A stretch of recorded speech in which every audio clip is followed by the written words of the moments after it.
Salam. J'ai quelques élèves en Coran qui sont dyslexiques et du coup, j'ai dû développer des techniques pour les aider à lire.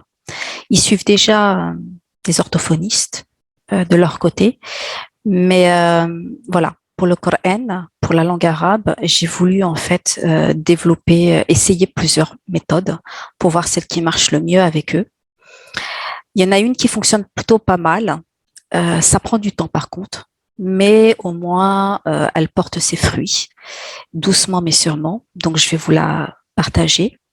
Alors ce qu'il faut savoir au préalable, c'est qu'il faut d'abord enseigner les sons aux élèves et non pas les noms des lettres. Ça ne les aide pas en fait avec ces élèves-là d'apprendre le nom des lettres. Ce qu'ils ont besoin de connaître, c'est le son. Donc à chaque fois vous avez le nom, vous avez une lettre comme par exemple le ba, vous n'allez pas leur dire ba, vous allez dire b, b, b. Il faut qu'ils comprennent que le son c'est b. Et ensuite on rajoute le son a, i ou ou. Par exemple avec la lettre sin, il faut leur dire s, s, et ils comprennent après qu'il faut dire ça, si, sou. Sinon ils vont dire sina, sini, sinou. Et c'est naturel chez eux de dire ça en fait. Et donc du coup, faut déjà commencer par ça, c'est-à-dire qu'il faut revoir l'alphabet et leur expliquer le son de chaque lettre. Alors il y a des lettres pour lesquelles ça va être difficile, comme par exemple le dod. Ça va être difficile de dire parce que là en fait c'est un son en fait guttural, un son qui vient de la gorge, mais qui est difficile à distinguer. Donc, en fait, il va falloir l'expliquer ce son. Il va falloir leur montrer comment le produire, hein, leur expliquer comment bien positionner la langue, qu'est-ce qu'ils doivent ressentir au niveau de la gorge. C'est un travail de longue haleine pour ces lettres-là. La lettre Hamza, par exemple, le Hamza, bon, là, c'est pas possible, parce que là, c'est juste A, I, OU. Donc là, il va falloir adapter pour certaines lettres. Mais pour la majeure partie des lettres, c'est possible. Avec le fa, voilà. Toutes ces autres lettres, elles sont faciles. Une fois qu'ils ont bien compris ça, pour les aider en fait dans la lecture, il y a déjà deux choses à faire. Premièrement, en fait, moi, je sépare en fait les mots des groupes de mots. Parce qu'ils ont du mal en fait à savoir où il faut s'arrêter, où il faut continuer, en fait, si les mots sont liés ou pas. C'est difficile pour eux puisqu'ils comprennent pas en fait le sens de ce qu'ils sont en train de lire. Donc moi en fait j'ai rajouté, comme vous le voyez en fait, des lignes pour délimiter. C'est pour les aider un peu. Ensuite, je vais prendre un groupe de mots ici, voilà. Et ce que je vais faire en fait, je vais commencer en fait par leur demander, je vais le couper en deux, et je vais leur demander ici il y a combien de lettres. Je leur demande, je ne leur dis pas. Je leur demande parce que je veux voir en fait s'ils sont capables en fait de distinguer les lettres. Parce qu'en fait la dyslexie en fait c'est aussi ça, c'est savoir distinguer les lettres. Donc là ils vont me dire il y en a 3, très bien. Et je vais commencer à marquer 1, 2, 3. Et ensuite je vais lui demander la numéro 1, comment est-ce que tu la lis? Il va me dire ro. La numéro 2, il va me dire ta. Je vais dire 1 et 2 ensemble, comment on les lit? Ro, te. Et ensuite, la numéro 3, c'est ma, rote, me. Tout simplement. Et après, on continue.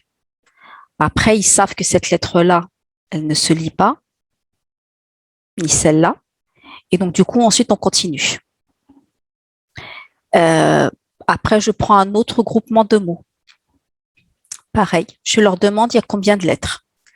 Ils vont me dire le chiffre.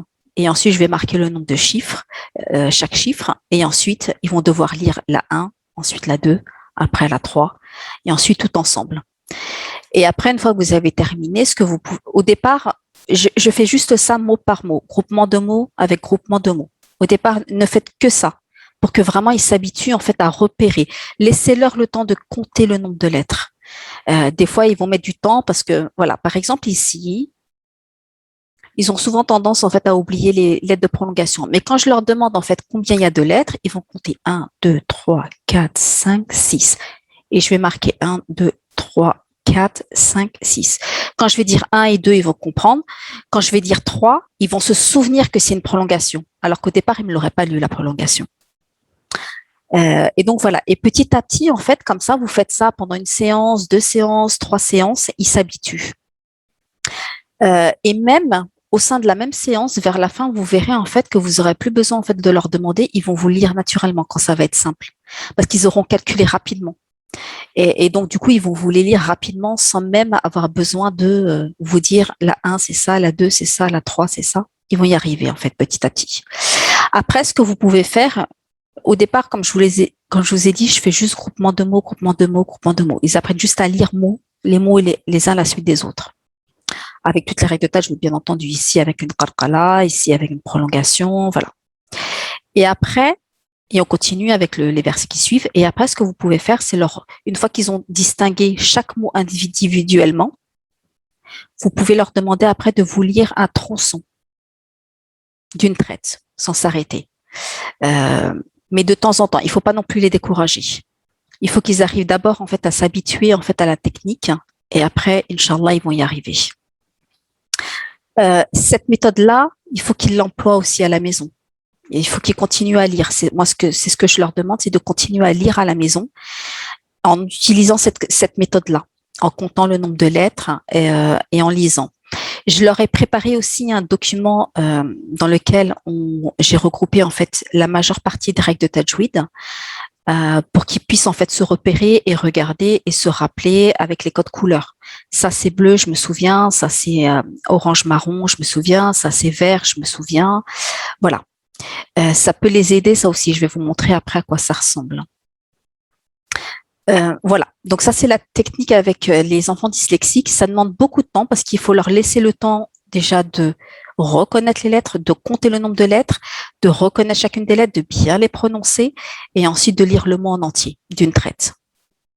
Donc soyez patients avec eux et ça porte ses fruits, pas rapidement, pas tout de suite, mais petit à petit, si vous avez de la patience, Inch'Allah, ça va aboutir à quelque chose. Après, au niveau de la mémorisation, ils n'ont pas de problème, les dyslexiques, au niveau de la mémorisation. En fait, ils pallient leurs problèmes de lecture avec la mémoire. C'est-à-dire que pour éviter d'avoir à lire, parce qu'ils trouvent ça difficile, ils vont vous écouter et ils vont retenir. Ils vont mémoriser directement, en fait, ce qu'ils entendent de vous. Et c'est très fatigant pour eux. Parce que pendant tout le temps en fait où vous parlez, ils vont essayer de retenir tout ce que vous dites en fait, pour ne pas avoir à lire. Et c'est pour ça qu'il faut faire attention. Il ne faut pas que vous lisiez avant eux, parce que si vous lisez le mot avant eux, là c'est sûr et certain en fait ils vont vous le répéter de mémoire. Ils sont très doués en fait pour mémoriser, parce qu'en fait ils ont développé cette capacité pour pallier en fait à leur difficulté de lire. Donc voilà. C'est une technique et je vais vous montrer maintenant avec une de mes élèves ce que ça donne en fait. C'est au tout début, on est vraiment au tout début, mais vraiment on est arrivé à un stade où vraiment, au départ quand elle me lisait, ça n'avait strictement rien à voir. C'est-à-dire que les lettres, elles avaient aucun sens. C'est-à-dire qu'elle mélangeait tout, mais elle mélangeait vraiment toutes les lettres, elle les prononçait pas du tout, et puis elle était fatiguée, et puis elle s'énervait, elle se décourageait. Et maintenant, franchement, avec cette technique, ça va beaucoup mieux. Je vous laisse visionner. How many letters do you see?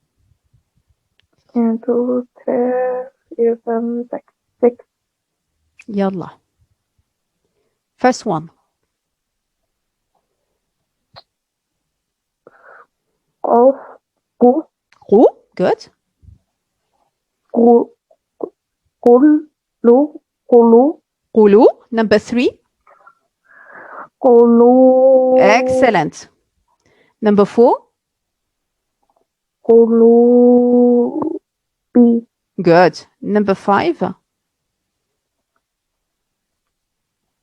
Qulu, Bi. And 1 to 6. Qulu, Bihim. Excellent.